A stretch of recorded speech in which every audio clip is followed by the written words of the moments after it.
What's up, YouTube? Right now, I'm here with WWE Hall of Famer Jeff Jarrett. How are you? Good, my man. How you doing today?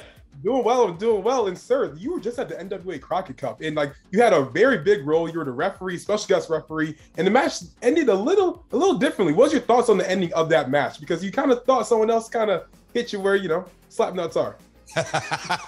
Well, I said at the top, wanted a classic NWA title match, and through the years, I'm going to say this isn't the first time that an NWA title match has ended in that shape, form, and fashion.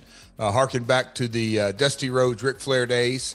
But what an event, Crockett Cup, actually in my hometown, Nashville, all the history. David Crockett was there, the Crockett's, my father promoted, back in the territory days. So a lot of history in that event, a lot of history personally with myself and the NWA World title.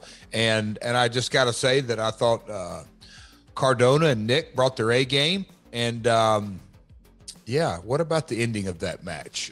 Matt Cardona still reigning and defending NWA world title, world champion. For sure. And you have a lot of things to say about Matt Cardona, his title reign so far. Do you think Matt Cardona should be the NWA World Heavyweight Champion? Doesn't really matter what I think, whether he should be. I'll say this. If you want to take a page out of history and look at the lineage of that belt, Matt doesn't represent anything close to a Flair, a Funk, a Briscoe, a Dory Funk Jr., the lineage of that title. Now, is that a good thing or a bad thing in 2022?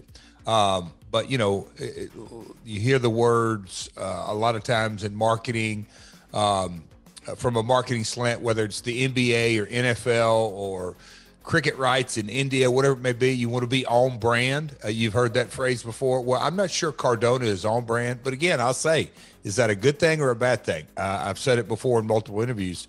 Hats off to Matt. He's a WWE product literally from the day he first started watching. Not really when he got into the business, when he started watching it. And then he likes to refer to the WWE as his developmental. I think that a lot of times that's tongue in cheek. But with that being said, he's been super, super successful from the NWA, Game Changer Wrestling, all points in between, man. He's Impact. He's out there grinding it day in, day out, and I got a lot of respect for that. Definitely. And this year so far, Jeff, you've actually jumped back into the ring, had a match with Effie. Was that the last match we're going to see of Jeff Jarrett 2022? Are you going to get back in that ring? Because you're looking swole there. What'd you say? At the Crockett Cup, you had the sleeves off. You're looking mighty swole there. I'm really taking it sort of one opportunity at a time. The Game Changer situation came about after a lot of people think that was a month or two discussion. Actually, they had been in contact with me multiple years, and it just never lined up. But I thought the opportunity came about at the right time. Beginning of 2022, January 1st, I appeared for those guys, and then, culminating at the Hammerstein Ballroom, and then Effie, and I've gone on record multiple times what I think of him as a talent. So I don't think it's the last you've seen of the last Outlaw, but I'm certainly picking my spots and opportunity. Lots going on in my world, so to speak, with the podcast, and we've got a live Super Show next Friday at Gilley's in Dallas. So a lot going on in the podcast world. You just referenced a couple of the things I had going on, the NWA, and I was at just a WWE live event. The reason I was in Springfield, Illinois was for the Lucky Horseshoes baseball team that I'm a part of the ownership group, which is really, really taken off in so many shapes, forms, and fashions. And then just last week, I did my first PR hit with Moonsault Digital. It's a transmedia digital agency that the founder of MegaCat Studios, based out of Pittsburgh, me and him have been basically doing a lot of talking and a lot of what ifs, and we decided to launch an agency, a part of, I think it's going to go much more into that, but WrestleQuest.com, and Malcolm, we'll probably get into all this, but you say all that you were asking me, is this the only time you're going to see me wrestle? I've got a lot of different avenues I'm taking right now, but no, I don't think it's the last time you've seen me in the ring this year. Definitely. And like you referenced, your actual Super Show is going to be in Dallas. I'm actually going to be there myself. What can be there, brother? Yeah, I'm going to be there. I know. Well, you have to come by, of course. It's not just going to be yourself. It's going to be Conrad Thompson, Eric Bischoff, William Regal, Jeff Hardy's going to be there. What can fans expect actually coming to the show in Dallas? You know, when me and Eric did our, Hall of Fame Super Show the day of Royal Rumble in St. Louis, I had done a couple of different things. And of course, I've been in the business for a long, long time. But to do a stage show, a live podcast, it's still very, very, I'm new into that game. And man, what a blast we had. And it's really as if me and Eric and Conrad, we just have live mics and get up there, and it's really an ebb and flow. And the audience is so super engaging. What I found is it's not a format. It's not a script we go by. We just know that, okay, we're probably going to talk about this and this, but there's so much engagement. We'll call it a Q&A, but it's a lot more than a Q&A because we get into stories. And so with the guests that we have lined up, both that we've advertised in Regal and Jeff Hardy, and we got a couple of surprises, it's going to be a blast, man. I hate to say it's a can't miss event because then that always in my mind resonates with the actual in-ring match. But this is going to be, I'll say, a close to a can't miss deal. So I'm really looking forward to it, as you can tell. Definitely. And you're going to be like at WrestleCon, I believe. And you met a lot of fans before in your career, is basically what I'm trying to get at. What was like the weirdest fan interaction you've ever had so far? Oh, man, come on now. The thing through the years, you just really never know. You said weird, right? Weird. I'll back up and just say unique. I think a lot of times you really never know. There'll be folks, and it'll be in Dallas, that may say, hey, I watched you my very first wrestling match was in the Dallas Sportatorium in 1989 or whatever it may be.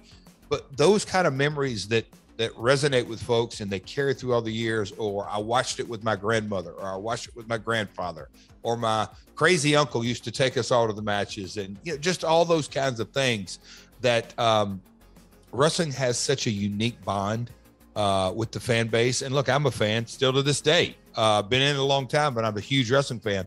So it has that unique bond, and it's a 3-generation form of entertainment. And I say that grandfathers, grandmothers, down to parents, down to kids, and really all points in between. That in and of itself makes it really, really special.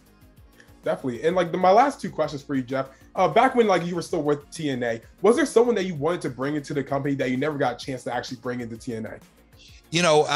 This probably sounds like a real simple situation, but the timing never. I just talked about this matter of fact Sunday. The Briscoes, it really never lined up because they were under Ring of Honor contract and lots of moving parts. But they would have. Man, I just think back of Motor City Machine Guns and Beer Money, and I could go on and on about the tag teams. Team 3D, there was multiple, but getting them in the mix would have been really interesting. And I could probably name 5, 6, 7, 8 other talents that, the what ifs, but they're the ones that come top of my mind just because coming off this weekend. Definitely. And before we wrap up, because I got to respect your time, I noticed there's a little guitar in that corner over there. So I just wanted to ask, because obviously you're really good at playing guitar. That was your thing, Could you teach me how to play a guitar? Look at you. Can I see the back of that? Yes. Oh, I thought it might have slap nuts on it, because I've got one over here that has some slap nuts written on it that says guitar. Here, I can teach you how to swing it probably better than I can teach you how to play it. All right, bet. Let's go. Let's go. Let's do it. All right, let's do it. Teach me. I'm trying to learn, because I'm just trying to say when at the show I'm trying to play a little ditty with you, anything possible. It's all look. You know any chords? Yeah. There's this great one where it goes like this, and then this other one it goes like this, and that's about it. It's great. It needs tuned. I can tell it needs tuned. I'll try to do that. Awesome. Jeff, where can they find you on social media if they're not already following you? Oh man, real simple. Twitter, Instagram, and Facebook is at Real Jeff Jarrett. It's real simple. Real Jeff Jarrett. Make it real simple for everybody. Definitely, Jeff. Thank you for coming on today. I really appreciate it. Appreciate it, man. Hopefully in Dallas we can learn how to play guitar. Dallas, and the pod drops every Tuesday morning wherever You can download a podcast, give it a listen. Me and my man Conrad Thompson, we're having a lot of fun, lots of moving parts in both of our worlds, and we like to catch up. But man, we do deep dives on all kinds of subjects. So I appreciate your support. And hey, dude, I'll see you in Dallas Friday, April 1st to Gilley's. You like that? You like that, guys? Make sure to like, comment, share, and always subscribe. And we're out. We going up like 1,000. I'ma flex just like a muscle man Malcolm. We going up like 1,000. I'ma flex just like a muscle man Malcolm. When it just like 1, 2, 3. If you like the channel, this will squeeze. If you like the channel, this will squeeze. If you like the channel, this will squeeze.